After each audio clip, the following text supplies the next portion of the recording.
Hello. Welcome to the Center for European Studies lecture series, Conversations on Europe. Our lecture today, as you probably know, is also part of the college's theme semester on understanding race. I am really enormously delighted and honored to be able to introduce to you our guest, Mary Louise Roberts. She is professor of history at the University of Wisconsin in Madison. And I think it's safe to say that she is the preeminent historian of gender and culture in 19th and 20th century France writing today. Her first book, Civilization Without Sexes, Reconstructing Gender in Post-War France, 1917 to 1927, was published in 1994 by the University of Chicago Press.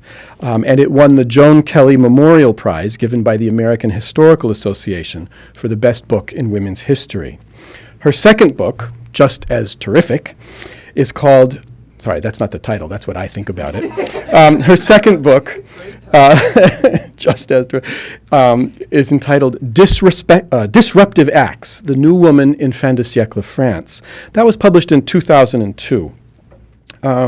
She's going to be talking today about work from her third book, which will be coming out soon. But let me just tell you a little bit more about her career. She has had, in fact, I think it's really all of the most prestigious research fellowships available to scholars in the humanities. She's had a John Simon Guggenheim Fellowship. She has been a member of the Institute for Advanced Study in Princeton. She has held grants from the American Council of Learned Societies, from the National Endowment for the Humanities, and from the Social Science Research Council. In other words, she is somebody who has been working hard for a long time, and we have all benefited enormously from this work. Her new book, which is coming out this spring, also from the University of Chicago, is called Foreign Affairs, Sex, Power, and American G.I.s in France, 1944 to 1946. I've read this manuscript, and I'm convinced that this new book will really change the way that historians think of the history of the D-Day invasion and its aftermath. And this is all the more extraordinary given the enormous number of books that have already been written about World War II and this battle in particular. I'm not going to give away the details here. I was just telling Lou that I had to resist the temptation in the introduction to recount the argument of the book. But let me just say, by way of introduction, that this book persuasively shows that crucial questions about the establishment of authority and sovereignty in wartime, questions that, after the D-Day invasion, had to be negotiated on the ground between officers in the U.S. Army and local French officials in the Normandy countryside, that these questions could only be settled by addressing the vexing problem of sex. The book was written on the basis of extensive archival work in France and in the United States, including several Freedom of Information requests that gave her access to previously unseen documents from the U.S. military archives. It is meticulously researched and contains much material that was simply unknown or poorly understood in earlier accounts of the American occupation in France. It is a tour de force which gives further proof to the validity of an idea that has inspired much of Lou Roberts' work, that is, that notions and ideas about power in society are sustained and reinforced by assumptions about the way that gendered bodies should and do interact with one another. We are very fortunate, therefore, to get a preview of her arguments today. Her lecture is entitled Rape, Hysteria, and the Sexual Economy of Race, French Accusations of Sexual Assault Against African American G.I.s, 1944 to 1946. Please join me in welcoming Mary Louise Roberts. Thank you very much. I was very pleased to be here. I was very pleased in particular that it's as cold here as it is in Wisconsin. You don't want it to be warmer anywhere else. And I want to start by thanking first Josh Cole We figured out last night how long we've known each other, and we realized that was too embarrassing number of years to actually share with anyone else. But we have known each other ever since we were graduate students in Paris, and I have to say, when I think of all the things that happened to me, my research year in Paris, meeting Josh is probably one of the most important, okay? And I really, really appreciate all his praise and wonderful description of my book, which is coming out in May with the University of Chicago. What I'm going to do today is to begin in Cherbourg, Normandy, in France. Can everyone hear me? And can everyone see this now? Okay, good. Just holler if I tend to be a little loud, and I tend to spit too, sorry. So if I start getting too loud with the mic or I start spitting on you, just let me know and I'll go. Okay, in October 1914, Cherbourg is at the very top here of what's called the Cotentin Peninsula. In October 1944, the local paper there, which was called La Presse Cherbourgeoise, issued what they called a very grave warning on their front page.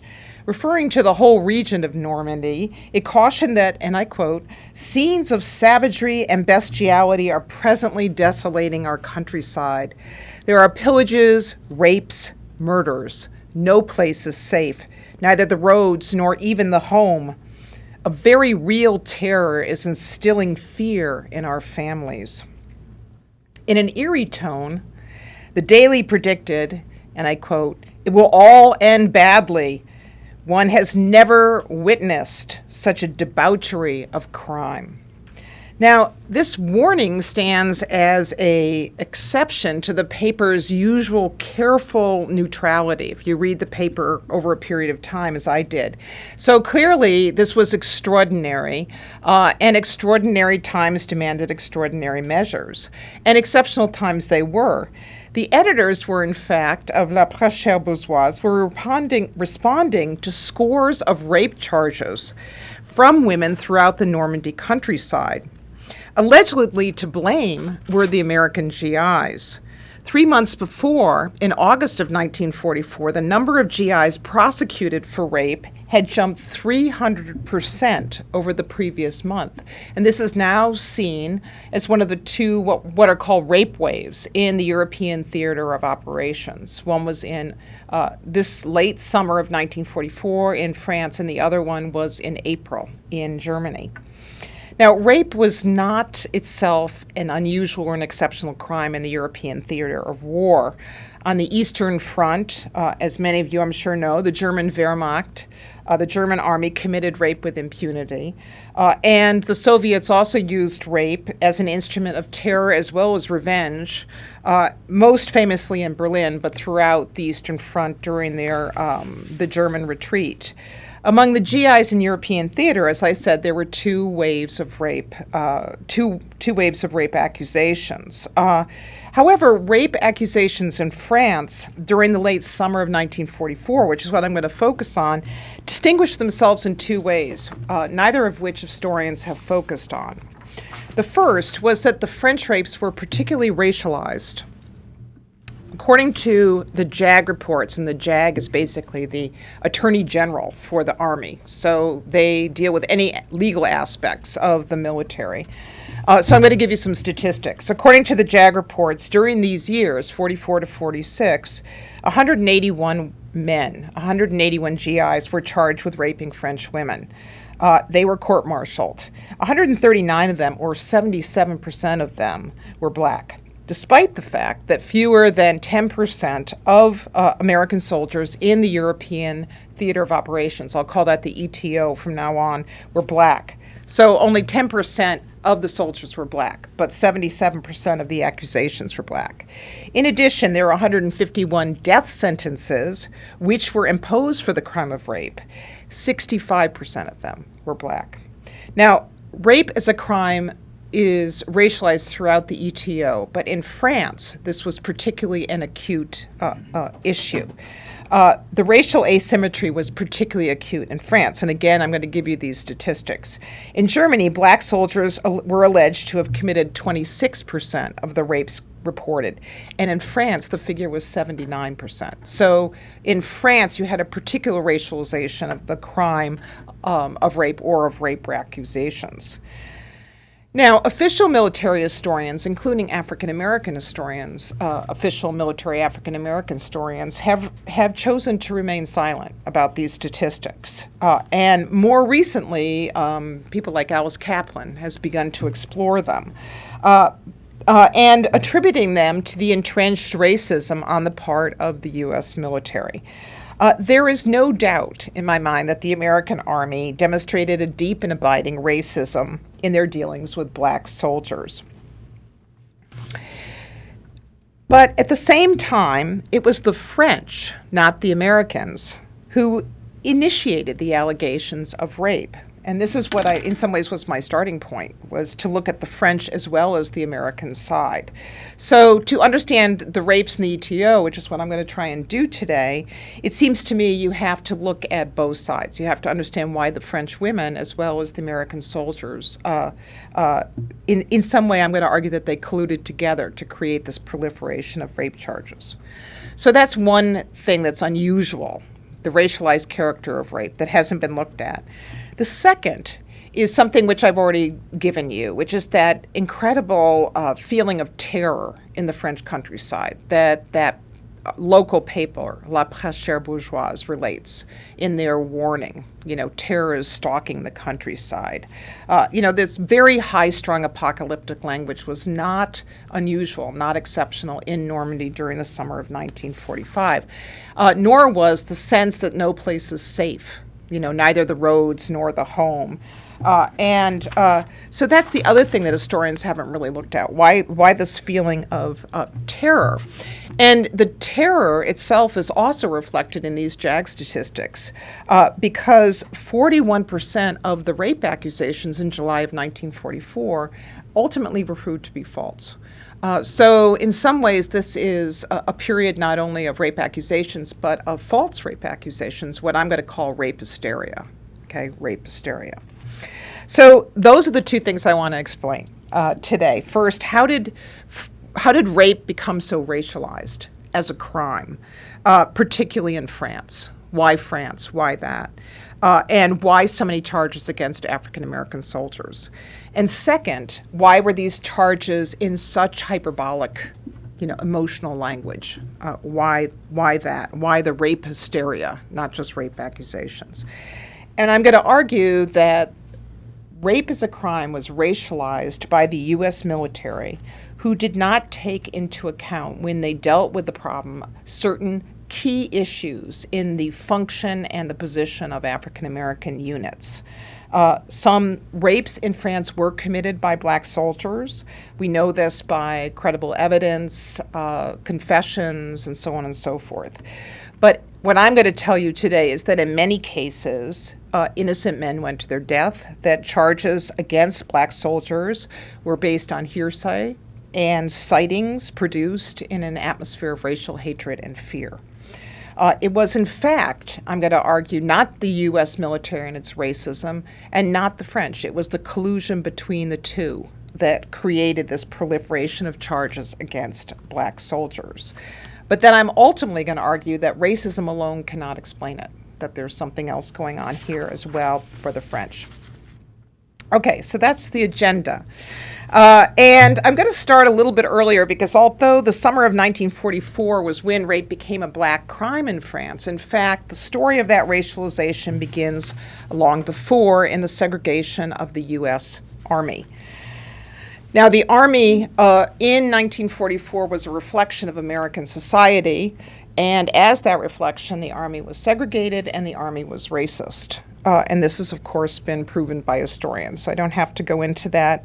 But I do want to talk about a few aspects of how black soldiers suffered discrimination. They had very poor training. There was not a lot of time put into their training or a lot of money. They were consistently underestimated in their ability to carry out tasks, to execute duties, and so on and so forth. So very few had hopes for advancement, and they almost always saw black men passed over for promotion. They had to suffer from a lot of anxiety, particularly when they got to the European theater, about the rules of segregation and how those were going to play out in a foreign theater of war. But I think the greatest deprivation that African American soldiers suffered in the ETO was that, with very few exceptions, they were not allowed to fight. Only in the winter of 1944-45, in the Battle of Bastogne, which really drained American manpower, it was a very fierce battle, only then were a few commanders forced to consider integrating combat units. So for the most part, African Americans were in what were called service units. And that was basically units which serviced the troops who fought, the infantry that fought. So supply, ordnance, transportation, laundry, graves registration. They basically unloaded the boats. Most famously, they rode these trucks, the Red Ball Express, to the lines, many of them putting their lives in danger in doing so, but no actual fighting. Now, as members of the service troops, they were part of what was called the communication zone, or otherwise known as COMZ. And these maps actually could help you to sort of understand what the COMZ was. So you can see here is where, this is basically the expansion of the beachhead. This is where they came ashore, and then they started to fight. And what they did, of course, first was to go to Cherbourg, which had a deep harbor, which was good for supplies. And then they worked themselves down the continent towards the south and in Brittany. And as this beach had expanded, the whole area behind the green line, the expanding area, was called the COMZ, the communication zones. And this is where supplies would be taken from Cherbourg or other places, eventually Le Havre, and brought to the front lines. And this was the responsibility of African American soldiers. This is what they did in COMZ. So you can see here a picture of them preparing a meal. Now, what happened because of this is that when the officers started to interpret the statistics that I just read to you, they did not take several things into account having to do with this positioning and this function of African American soldiers. This is basically what I just figured out by looking at what they did. First, blacks were disproportionately represented in the COMZ. So even though, and the rape accusation statistics all came from COMZ. So the officers were saying, look, there's only 10% of soldiers that are black. But actually in these areas of the COMZ, the percentage of black units was sometimes 50, 60%. Okay, so officers did not take into account that a disproportionate amount of blacks were in COMZ. Second, the Army did not consider that the COMZ units, particularly those in permanent base sections in Cherbourg, would have, by nature of their location, more contact with civilians than the average infantryman. And that actually was a kind of a beef of the infantryman, that they did all the fighting and the people in COMZ had all the contact with civilians, i.e. contact with the women. Okay. So the other thing officers didn't take into account in looking at these statistics was that if you were in a service unit like black units, you were having much more contact with civilians. And if you had more contact with civilians, for all the reasons we're going to investigate, you were more likely to either commit or to be charged with the crime of rape. Okay, so that was the second thing. And then third, the Army failed to take into consideration that service units were not as mobile as the infantry. So particularly in the late summer of 1944, when the rape accusations were really at its peak, the infantry was moving very rapidly across the north of France. That was the period in which the front was most mobile, between August and October or November. So if you were an infantryman and you raped a woman, you would literally be on your way the next morning.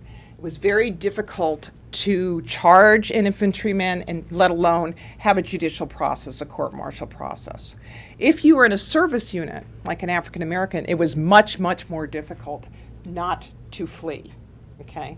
Because you were stationed in a place. So therefore, as a result, many more rapes accusations were prosecuted against service troops than against infantrymen, in which black soldiers had a disproportionate number. So these are all the three things that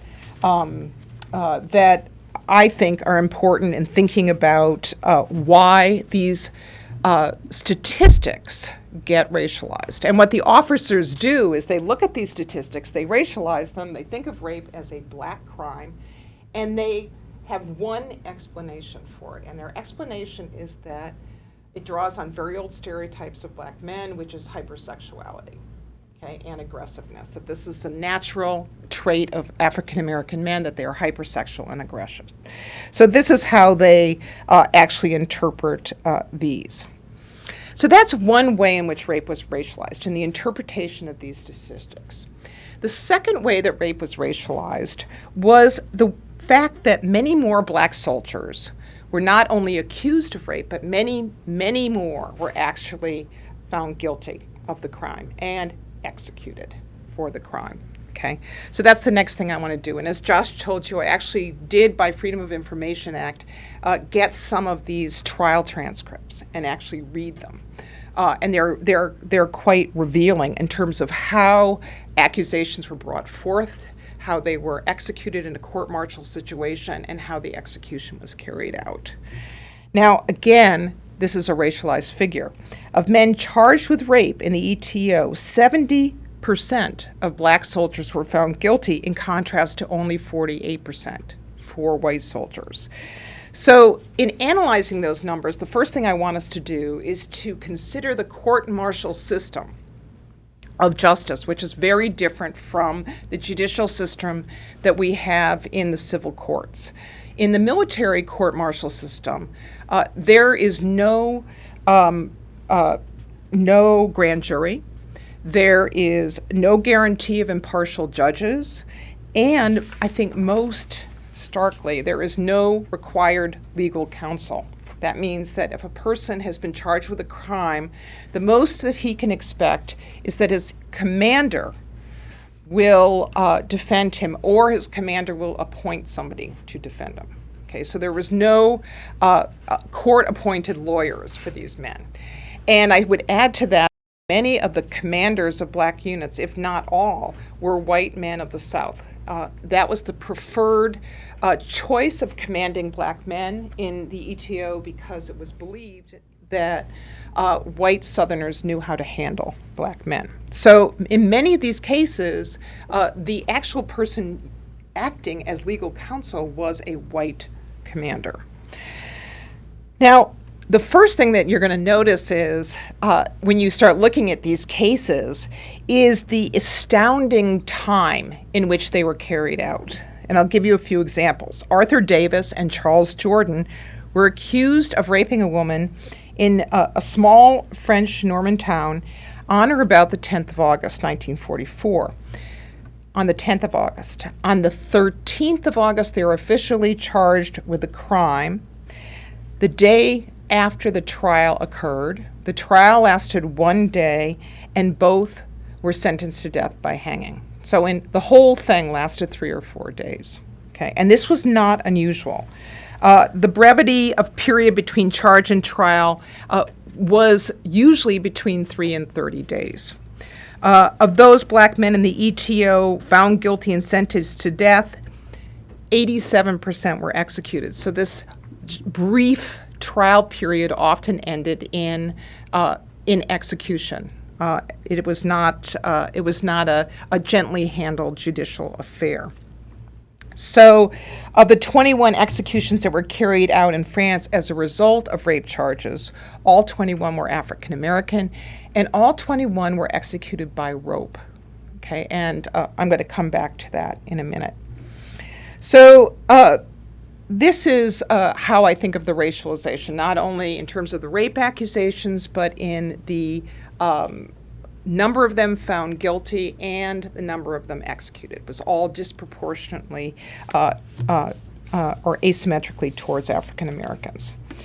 Now, how does this happen? That's what I'm going to answer next. How does this racialization happen? And then I'm going to get to the terror part when I talk about the French. I think there are three major problems in the execution of these rape cases. And I'm going to talk about only two of them today because I only have time for two. And those two are highlighted for you. They have to do with the identification of the accused and also the failure to establish the credibility of witnesses. And I just don't have time to do the third, but it's also very important. So let's look at the first one, the identification, trouble identifying the accused. Now, even in Cherbourg, which is a big city in Norman terms at that time, only the well-to-do could afford electricity and running water. Okay, this is not a part of France which is, it's basically a rural dairy land, and it is not an advanced electric center. Even if it was, Allied bombardment had really destroyed much of the electric infrastructure that was there. So why is this important? It's important because what was going on in the summer of 1944 is that people were living life by candlelight. Okay, there was no electricity. So if you think about identifying a soldier of a crime, it's already difficult because all soldiers are wearing the same uniform, okay? But on top of that, most of the rapes that happened at night, okay? And at night, you had really an enveloping darkness in Normandy, which made it very difficult to identify the person who had committed the crime. And accusers, French women, were very well aware of this problem. They often willingly admitted, I only saw him by the light of the candle. But what was interesting is the literally indifference of the American officials to this fact, that this might lead to a misidentification. In one incident, a woman claimed to be raped by a black man near her house in a field at 10 p.m. at night. Only at the trial did the accuser and witnesses point a finger at the accused, who fell under suspicion for the sole reason that he had been outside of the camp area, the bivouac area, at the time of the crime. Many other soldiers in the ETO, including Davis and Jordan, the ones who were accused within 4 days and executed, they were convicted of rape and put to death, even though, again, their alleged crimes took place by candlelight, flashlight, or complete darkness. Although Norman rape accusers admitted to their failure in identifying assailants, they often insisted, without a trace of doubt, that they were black. Okay, so it didn't make any difference which black men they were black. In French police records, and I looked at both the local French police records and the American military records, black soldiers were accused of committing all the rapes, every single last one of them, in the summer of 1944. Now, of these rapes, almost all of them happened after dark, and often very late at night. Some French civilians identified their assailants as black only by resorting to stereotypes, visual stereotypes. In one case, the accuser could not identify the accused at the trial, but insisted that her rapist was black, quote, by his speech, large lips, and shiny skin. Trial testimony also established that this woman's sight without glasses was, and I quote, very weak, and that her glasses had been broken during the dark. So she was literally trying to identify somebody who she had not seen with her glasses. If civilians insisted that their attackers were black, it was because rumor had already established in the Norman mind that all black men were rapists and all rapists were black men. We can see this in a Cherbourg case of a man named Pierre Lepesec. According, again, to a French police report, on the 30th of September, Lepesec was awakened at night by a knocking at his door. He looked out the window And as he later testified, quote, "I could see 2 American soldiers, but because of the darkness, I did not realize that they were black soldiers." This, by the way, is quite a brilliant testimony for showing how in the darkness identification becomes impossible. When he opened the door, this is Lepesek, he realized, quote, that it was a question of 2 blacks, unquote. So for Lepesek, the word black had become literally a synonym for violence. His mistake was not determining that the 2 soldiers were black before allowing them entrance into his house. So in such an environment of racial fear, any rapist could be considered black. Lucienne Le Carpentier was allegedly raped in a field at knife point in full daylight by a man she described, and I quote, as not very black. Le Carpentier's expectation was that the soldier would be black. By these terms, a not very black rapist, in my mind, could very well be a white man. So although French accusers insisted that their assailants were black, only a few could positively identify them. In the cases of rape reported by the Cherbourg police, only 2 concluded in a positive identification out of 12, despite the fact that often entire units of African American soldiers were paraded in front of the accusers, like literally 600 men. And this was the case against Cooper and Wilson. Again, the alleged crime took place by candlelight. Witnesses were given 3 identification parades of black units, amounting to about 2,000 men. And of the 16 witnesses present at 3 parades, only 1 identified Cooper in 1 parade. So this is the kind of thing that happened. In another trial, 3 men, again, took place by matches. Only 1 was identified by the accuser, who was positive about him not only because he was, quote, much larger than the others. No physical evidence linked this man to the crime. His name was Downs. He was guilty only because he again had been out of the camp area, and he went to his death by hanging. Now, a telling contrast to this is a man named Joseph Striegel, who was a private in the 101st Airborne Division, which is an elite division, and he was accused of raping a woman in Joigny. His accuser positively identified him in an identity parade, but she was questioned repeatedly throughout the trial concerning the light in the alley where she claimed to have been raped. And it was immediately and constantly said, well, the light was not great enough in the alley for you to actually positively identify Striegel. And he was also put in the vicinity. He had a few alibis, one of which at first would not come through, and then decided to come through. In other words, there was a lot of shadowy stuff going on with the witnesses. But despite the positive accusation of the accuser, and despite the witnesses who would not really put him in a tent playing cards, Striegel was actually acquitted because they didn't think that the girl could have identified the man in the alley. What was different about this case? Well, not only did Striegel get off, but also Striegel was a white man. So you can see the moments in which reasonable doubt could have been established, they do not get established.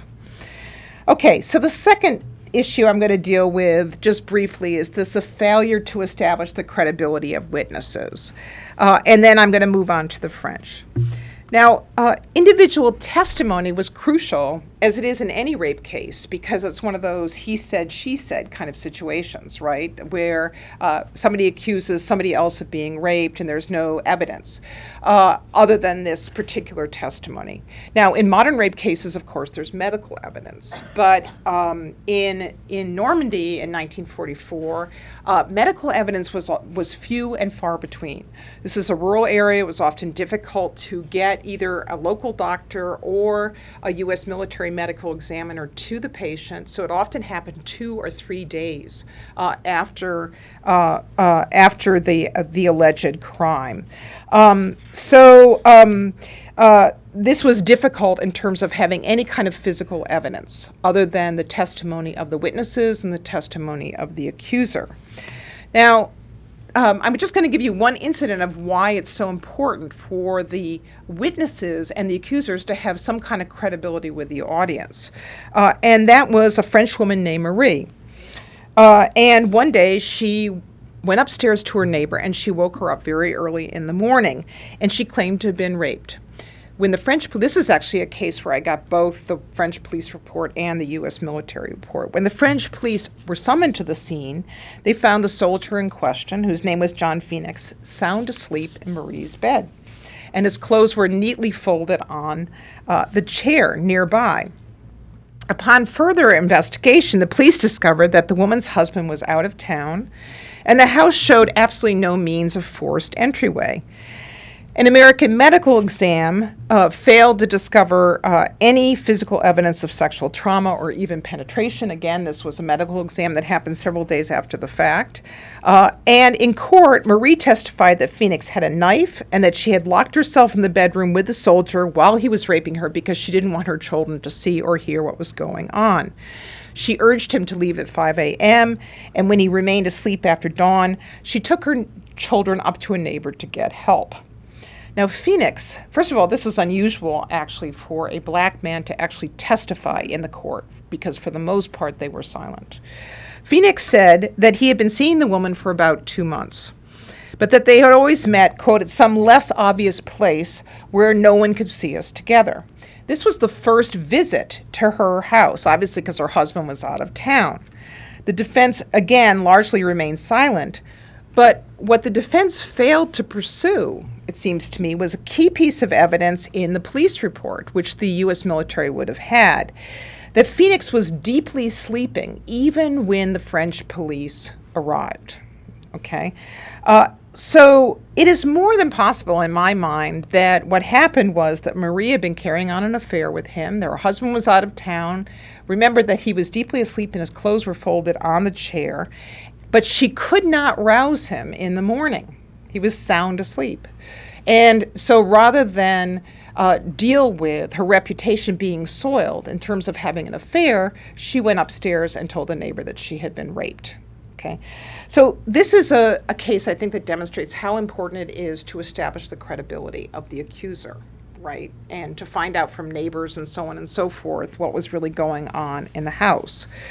But this was particularly difficult to establish in Normandy in the summer of 1944 because you have, first of all, a U.S. military court that is on the move, largely, okay, even in COMZ, okay, there's a mobility there so that things have to happen quickly.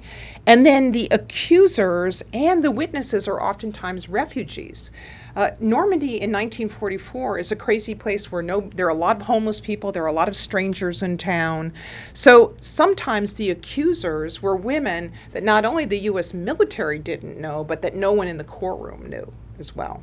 Okay, so the problems of credibility were really, I think, stark and led to, at least in Phoenix's case, he was not killed, he was not executed, I should say. He was put to prison for several years instead. So obviously there was some sense that something was going on here. It came to the fact that if there was a black man out of the camp and in the vicinity, it was literally an advantage that white soldiers would often feel that they could rape someone and then pin it on the black person. So even to be out of camp for a black man meant that he was liable to being accused of rape. So now I'm going to sum this up.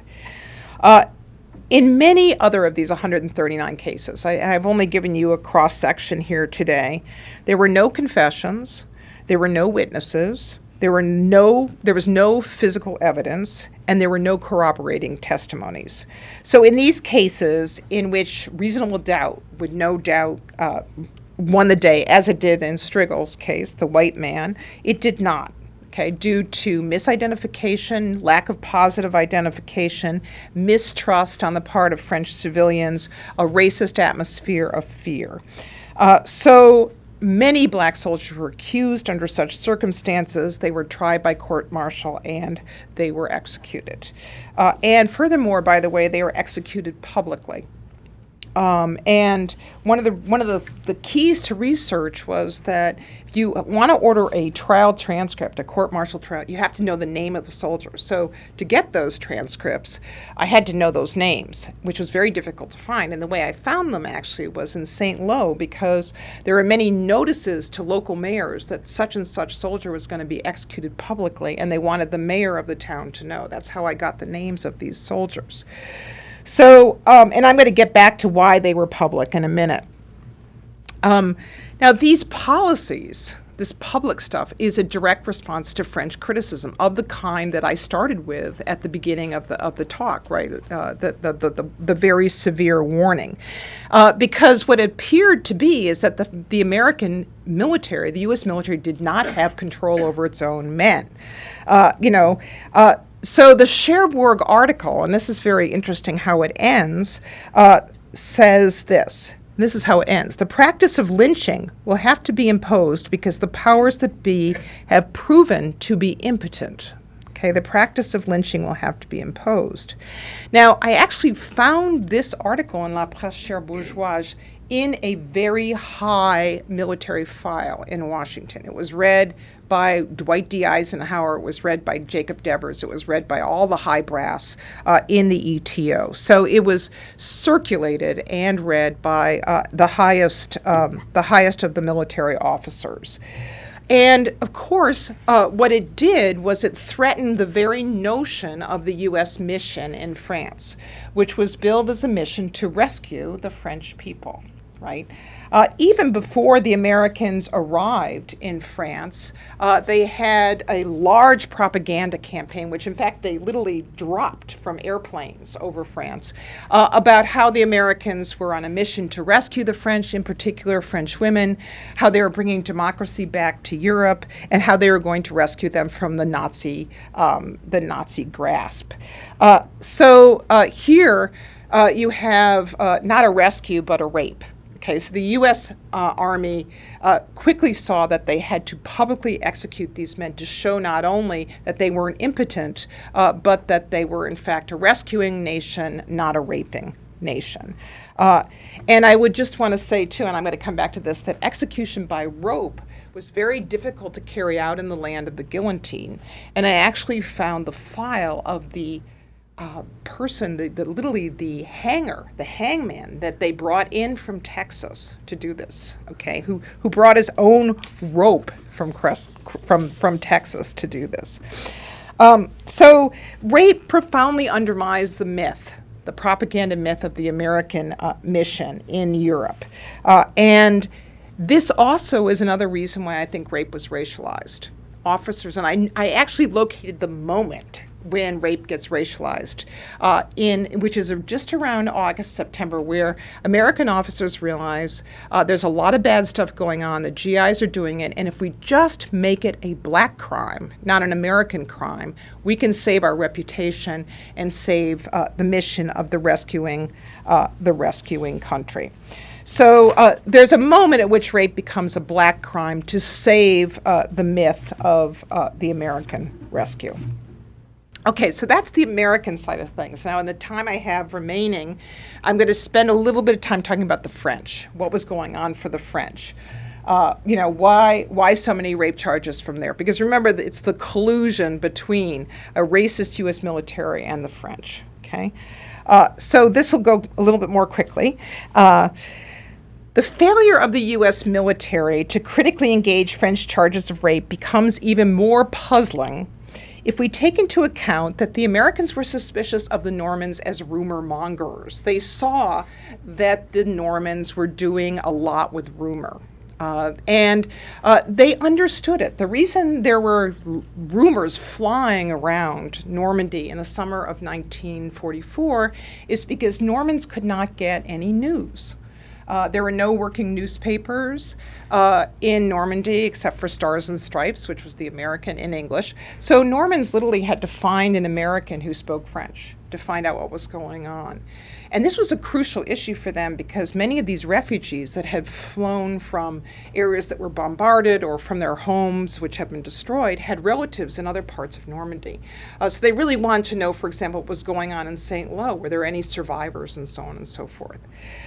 And so sociologists think that rumors start when people need to somehow get control over a situation. And they create a narrative as a way to explain something which is too terrifying not to know. And so here we're getting now finally to the terror part of this situation. So rumors both spread anxiety, but it also relieves anxiety because it gives people some sense of control to create a narrative of what's going on. And so the notion of black rape existed as a rumor first before it existed in any other way. And we see this already, in the case of Lepizek. As soon as he sees two black soldiers outside his door, he thinks he's going to get raped. So this is a predilection for rumor anyways in the Normans, and the Americans should have been more suspicious of it.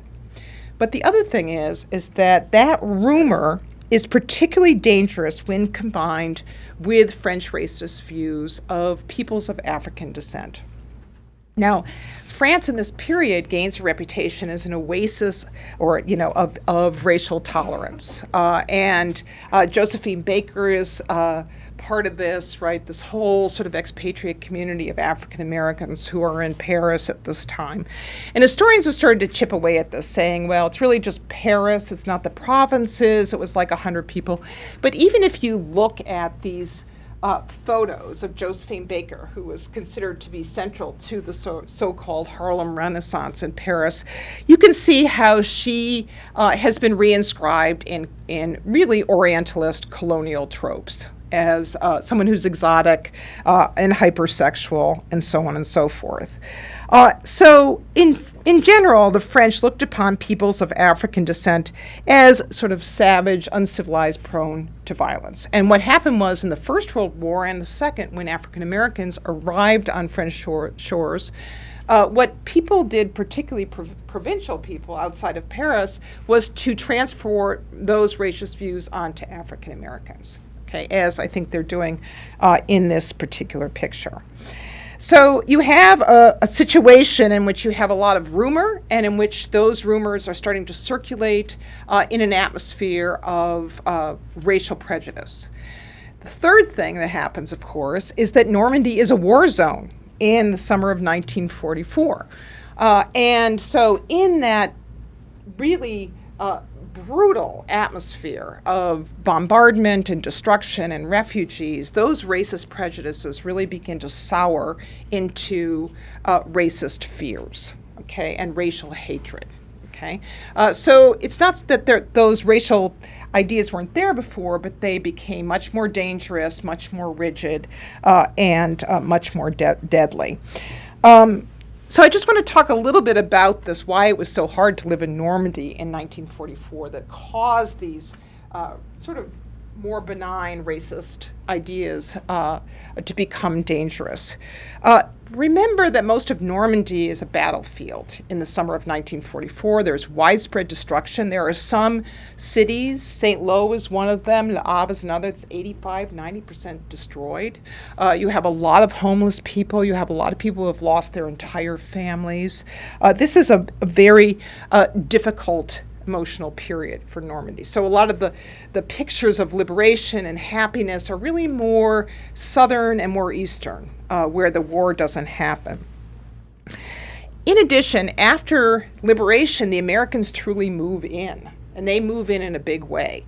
They literally tear down buildings to widen streets to move in through their equipment. If you were on a road that was leading out of Normandy, at some point in the summer, night and day after day, equipment would pass by.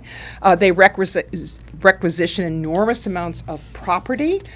They move in with their Jeeps, their trucks. There's a lot of accidents. People get run over by trucks. They get run over by equipment. So not only do you have a lot of racial hatred, you have a lot of destruction, you have a lot of grief, a lot of loss, but you also have strangers, a lot of strangers in your town. All this, I think, sort of congeals in the figure of the African American GI, who becomes really a figure of terror and hatred. And I'll just give you a few examples of how people talk about African Americans. The place is blackened with American colored soldiers, wrote one civilian. They think nothing of stealing, raping, and attacking in spite of the colored MPs who do not give a hoot anyway and drink with the delinquents. Another, the pilots are Negroes. 16 of them yesterday raped a young girl and she died. They are real savages. So this is the sort of atmosphere of racial hatred which is existing for the French, okay? Not the U.S. military, for the French. So that's one thing, but I'm also going to argue, and this will be my last argument, that while the rape accusations were undoubtedly racist, it was much more than racism that created them, even while racism was used to articulate them. Okay, and what I'm going to argue here is that, in fact, what was also happening for the Normans was a shift in their whole relationship to the world in terms of becoming a second-rate nation. And really, you have to remember that in 1944, the French are clueless about what's happened in the world since 1940. Because they've been under a domination of the Germans, who have really made it very difficult for them to even listen to a radio. So when the Americans come for the first time, the Normans realize that their status in the world has really changed. So it's that moment of first contact with Americans and their relationship with Americans that makes them have to come to terms with not just the loss of their homes and so on and so forth, but the loss of status, international status. So right at this moment, there was an incredible amount of tension among the civilian population, and I got this from reading prefect reports, about the loss of power the French had in the world. And they were very upset about the fact that they were not invited to the various conferences. You know, this is the moment when FDR and Stalin and Churchill are starting to meet in various places, and the French are not invited. So you have this whole complex that they're losing power and losing status in the world. Okay? So I just want you to put that aside for a second, because that's really crucial. And the reason I started to think about this is I started to think about rape as different from other crimes, because rape is about sex. Okay, it's a different crime in that way. You know, there's a law and order special victims units just for rape victims, right? They have to have a whole law and order for rape victims. But it is true that sexual crimes are different. And so I started thinking about what sexual crimes in particular meant, okay? And as I began to think about that, I had to come to terms with the history of rape as a sexual crime, both on the American side and on the French side. Okay, in the American side, of course, we have the tradition of lynching. In the American South, in particular, in Reconstruction, you have lynching that occurs. Again, false accusations of rape. This goes back from the colonial times, but it really peaks in the late 19th, early 20th century to punish African Americans for any form of social mobility. The French also, there is no such thing as lynching in France, but there was a sexual divide that the French created in the colonies. In the French colonies, and I'm talking about North Africa, Algeria, as well as the French West Indies, Madagascar, Southeast Asia, there was always this thing, particularly in Africa, of the Black Terror, the fear that indigenous African males would rape white women once they came to the colonies. Okay, and I think it was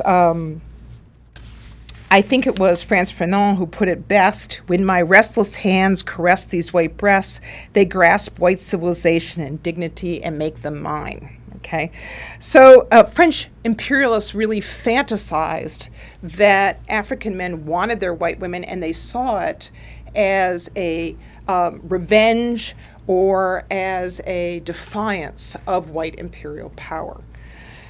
So both American and French cultures have a tradition in which sexual crime, in particular rape across the racial boundary, has a meaning in which there's a defiance of power, right? There's a defiance of power. And so during both wars, for example, the French military insisted that colonial troops that were in France have their own brothels and have their own, which were actually attached to the regiments. So if you saw a French colonial regiment, you would oftentimes see behind it literally a brothel in which all the prostitutes were non-white women. And the rationale of this was, according to one French officer, to sexually possess a white woman, paying her like a vulgar piece of merchandise, permits a man of color to reverse the power relation and rewrite history in his own way. So what this officer was fearing, in fact, was that sex between a black man and a white woman would radically erode imperial authority. Okay, so showing, by the way, how vital sex was to the maintenance of colonial hierarchies. Sexuality was central to the constitution of power, and in that way, rumors concerning rape in colonial society served as barometers for challenges to such power. Okay, so I think it's Anne Storau who talks about how during periods of possible rebellion, there's more fear about rape. Okay, so this is how the French military conceives of rape as a sexual term. So both the Americans and the French, I think, equate the rape of white women by black men with threats to white political authority. So now I want to look at the rape charges one more time from this angle. I've given you two new pieces, what rape means as a sexual crime and how the French are dealing with their fall from status of power. Those are the two new pieces I've given you. We recognize again here that racism alone cannot account for the rape charges. These rape charges for Frenchmen reinforce the humiliation of the 1940 defeat at the hands of the Germans. The French generally, and the Normans in particular, again, were coming to terms with the dishonor of the German occupation as well as the widespread destruction of their country. And an even greater humiliation about their world status. The alleged rape of white French women by black soldiers was deeply embedded in the French struggle to understand themselves in new terms as a nation. In September 1944, Colonel Giraud, who was the director of the French police, observed that French civilians, and I quote, suffered to see that the Allies refused to allow France to take the place that its past and its innumerable sacrifices for the common cause give it the right to occupy. In the same breath, after talking about how the French are having trouble with status, national status, in the same breath, he reports, black soldiers have been responsible for serious assaults in Normandy, where there have been several rapes. Now, to me, that juxtaposition is not a coincidence. That a policeman would both record such a lament and in the same breath charge blacks with assault and rape, I don't think was a coincidence. Rape was again, as in the French colonies, interpreted as a barometer of crisis in white political authority, and in this case, a sign of France's new weakness as a nation. But the black peril, remember this is the fear of black men having white women in the colonies, in the black peril in the Norman countryside had undergone, in some ways, a really devastating reversal. Because the black G.I.s rapist, that's a fantasy, right, was not a colonized man of color defying white authority. The black G.I.s rapist in the French mind was the American conqueror asserting a prerogative of dominance. So the whole power dynamic has been completely reversed. As such, the black G.I.s rapist symbolized exactly how much French authority had been undermined by defeat and occupation, how much power relations had been reversed, and how much history had been rewritten. In other words, he symbolized both the humiliation of national decline and the sting of a new American dominance. In deploying rape as a metaphor of national humiliation, French men presented the putative black claim to a white woman's body not only as a loss of their sexual prerogatives, but also as a decline of political hegemony. So the sexual and the political are connected there. Now, what's interesting to me is that the French had no idea that when they charged African Americans with violent crimes, such as rape, one which may well have been committed by white men, they were in fact playing into the hands of American ambitions. That is, covering up sexual violence by displacing it onto black men. In other words, that collusion in some ways allows the Americans to be more dominant. For many Frenchmen, however, what undermined the American myth of its mission and all the propaganda campaign of the rescue of the French was the segregation and the execution of black men. Okay? And I can't talk about this, but there is a variety of sources in which the French were just shocked by what was going on. Even in the first 3 or 4 days of the invasion, I found literally probably the first French paper, free French paper called The Liberator, and it noted in its columns, these men were accused of rape and executed 3 days later. And they sort of said, wow, we're so impressed by the so-called rapidity. They didn't say so-called. We're so impressed by the rapidity of American justice. So even at this moment, when they didn't feel they could be critical at all, they were shocked. Okay. Ultimately, then, in their efforts to racialize rape as a black crime and thus prove the suitability of white Americans to govern, the U.S. military, I think, in fact, managed to suggest just the opposite. Thank you.